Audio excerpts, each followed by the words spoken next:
Cat's Cradle here. About 2 weeks ago, I showed you my garden, and to anybody just looking out there, they would think it was dead and needed to be tilled under.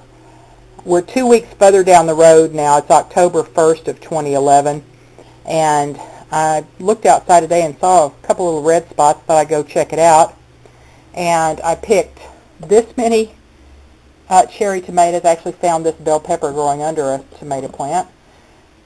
Another hole, that's an old shortening tub, so you know about how big that is, filled with cherry tomatoes. So I got that many cherry tomatoes and a bell pepper.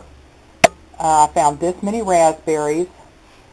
And I told my family a couple of weeks ago to quit picking Kentucky Wonder green beans. I only saw about maybe 10 or 12 pods on there and thought I would just leave them, let them go ahead and mature and dry and pick them off for seed.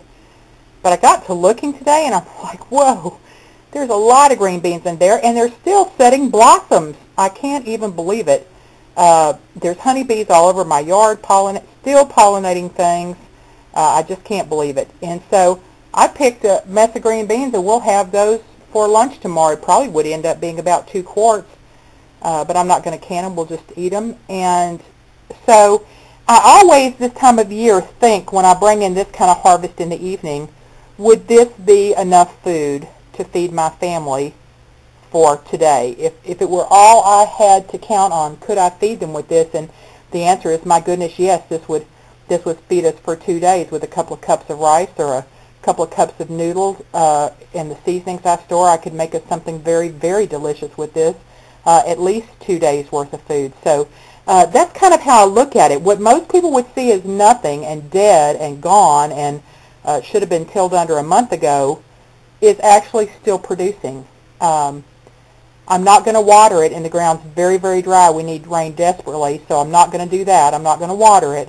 But if God would grant that and send down a little rain, I think it would probably go, well, who knows, until first frost, because the tomatoes and the beans are still blooming, and the raspberries still have unripe raspberries on them. So what a blessing.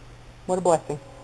So just want to give you encouragement, too. If you've already tilled your garden under and might could have got a little bit more mileage out of it, try it again next year. I garden to the bitter end. So just thought I'd show you 2 more weeks down the road.